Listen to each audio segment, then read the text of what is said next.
All right, ladies and gentlemen, we are back. The latest from Kentucky. Again, there is no Republican primary tonight in the state of Kentucky, but on the Democrat side, about 50% plus of the vote in, and it's Bernie by a point and a half, 47.3% to Hillary's 45.8%. And Oregon is the other state that will have both a Democrat and a Republican primary. The voting continues till about 10 p.m. Eastern, so we will keep you abreast of what happens as that comes in. Right now, ladies and gentlemen, I'm very happy to welcome in Paul Sperry, investigative journalist, New York Post columnist, and author of The Great American Bank Robbery. But Paul, I welcome you aboard, and you know what I want to talk to you about first and foremost, and that is your piece, Obama's Last Act, is to force suburbs to be less white and less wealthy. They're going to do it through Section 8 housing. They're going to hit your neighborhood and my neighborhood and everybody's neighborhood who's watching us tonight, and they're doing it, Obama is, with the HUD secretary, who may wind up being Hillary's vice presidential pick. So, as Ricky Ricardo might say, start explaining. Yes, that's right. The Castro regime at HUD there, the plan is to give Section 8 recipients enough money to afford rent wherever they choose, with the goal being to drive them deep, deep into the outer suburbs, not just the surrounding areas, but the exurbs and the expensive bedroom communities outside the cities. And any welfare recipients who choose to stay in the city will lose subsidies. So it's the carrot and the stick they're applying here. They're pushing them out and they're pulling them out at the same time. So basically, maybe we should explain, or you should explain exactly what Section 8 housing is. Section 8 housing is a very generous subsidy for rent, and you have to qualify under certain poverty standards, and then you get basically about 70% of your rent covered. But up to this point, where they're going to change the amount of rent subsidy they're going to give, it's been based on a entire metro area, which tends to lower the overall rent payment standard.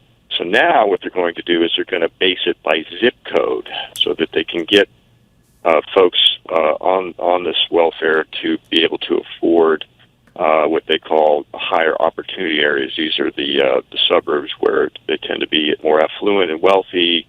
They want to expose them to better schools and potentially better job opportunities and better quality of life. That's the theory. Now, they've tried this before, though. The social engineers under Clinton, and did a 15-year experiment that went from the 90s into the 2000s, and it completely bombed. The folks that they relocated from the inner city out to the suburbs did not avail themselves of the better opportunities there. In fact, they went deeper on the dole. They did worse in school, and what happened was the crime followed them. Mostly the young men who went out there.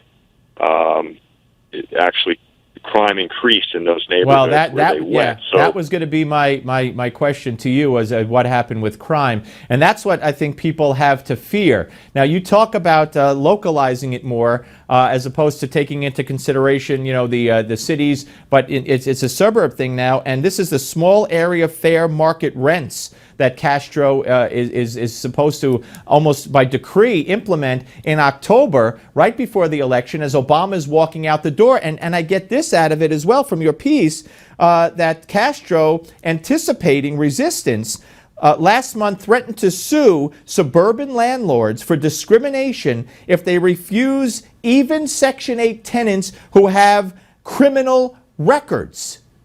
Yeah, that's right, Steve. If landlords fight this, even if they deny convicted felons this housing, they'll be under the Section 8 vouchers.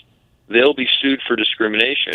And if counties fight it, they'll lose millions of dollars in federal funding. So they've got all the bases covered to pull this off. And it's going to look like this regulation is going to drop right after October of this year. And like you mentioned, HUD has broad authority to do this without any congressional approval. Well, that's what I was going to ask you. First of all, and Julian Castro, one of the Castro twins, his brother's mayor of San Antonio, Texas, is supposed to be one of the top people on the short list for Hillary's VP spot. I think this needs to be a major campaign issue. I think Donald Trump needs to talk about this ad nauseum, because this cuts right to the heart of, I hate to say it, of the American dream. And you say there's precedent for this being tried before and failing and crime increasing in these neighborhoods. I think every American who lives in the suburbs, who's worked hard to get there, has a right to be upset and, quite frankly, based on past results as you portray them, to be frightened. Yeah, and what better way to break up Republican voting blocks than injecting reliably Democratic voters into red counties, turning them purple. So there's a lot of political gerrymandering wrapped up in this scheme, a political agenda, not just a civil rights agenda, which is at the core of this. And there's nothing Congress could do, Paul? There's nothing? Could somebody sue to stop this? Is there anything that could be done? Well, the problem is Republicans don't have the power to purse over this, because they can't deny the funding for this, because HUD is adding new funding for the bigger suburban vouchers by taking subsidies away from the city vouchers. So they don't necessarily need new funding from Congress.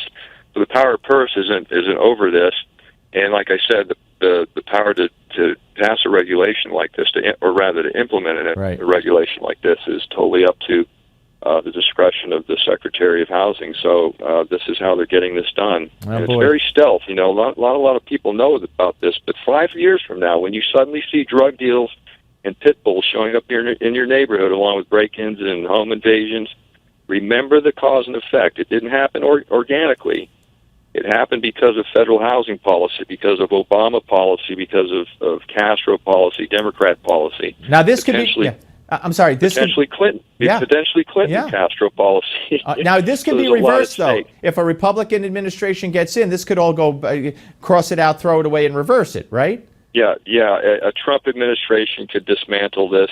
It would probably take about a year, though, because you have to go through the regulatory procedure under administrative law. Gotcha. So this isn't like wiping out an executive order. This is on the Federal Register, on the books. Right, folks. You're hearing this here. I don't know where else you're hearing it. You read the great piece, hopefully, in the New York Post by Paul Sperry. But if you didn't, and of course, if you're not in New York, maybe you didn't. This is horrific. This is terrible. This is frightening to me. I can't speak for you. Let's go to the phones and see what you think. Spread the word about this at 877 Newsmax. We go to Robin from Sunrise, Florida. Hi, Robin. Hi, Steve. Hi. I just want to tell you I love your show, love Newsmax. You guys are great. Thank you. You know, this it really hits home here in Sunrise. Actually, they've probably already done it here. I've lived in this neighborhood for almost 30 years, and over the last, say, 5 years or so, our neighborhood has changed. And when he said pit bulls and break-ins, that was Paul Sperry. I'm telling you, we were there. And what was going on? They were coming in little packs, and it was anywhere from 12 years old to 16 years old, like 5 or 6 of them. They'd have one guy looking out, and then they'd break into a house. I mean, we had 30 break-ins in our neighborhood. All right, let me ask Paul. Paul, I mean, is this attributable to any kind of social engineering in Section 8, do you believe, or maybe not?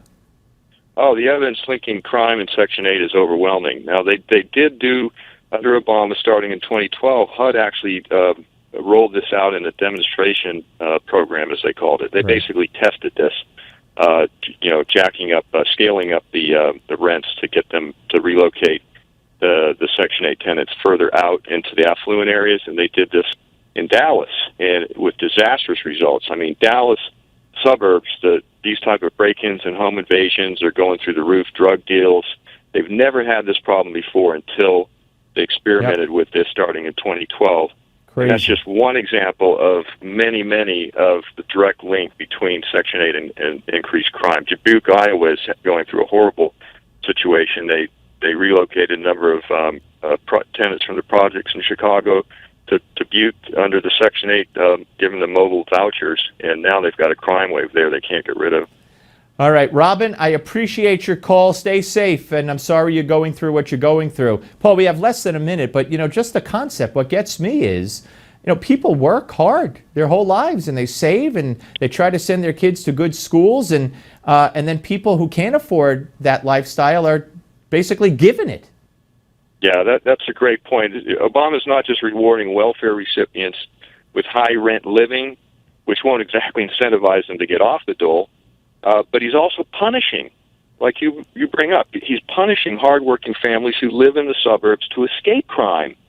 Yeah. This has to be brought to the RNC and Donald Trump's attention without a doubt. Paul, great work. We'll speak to you again, sir.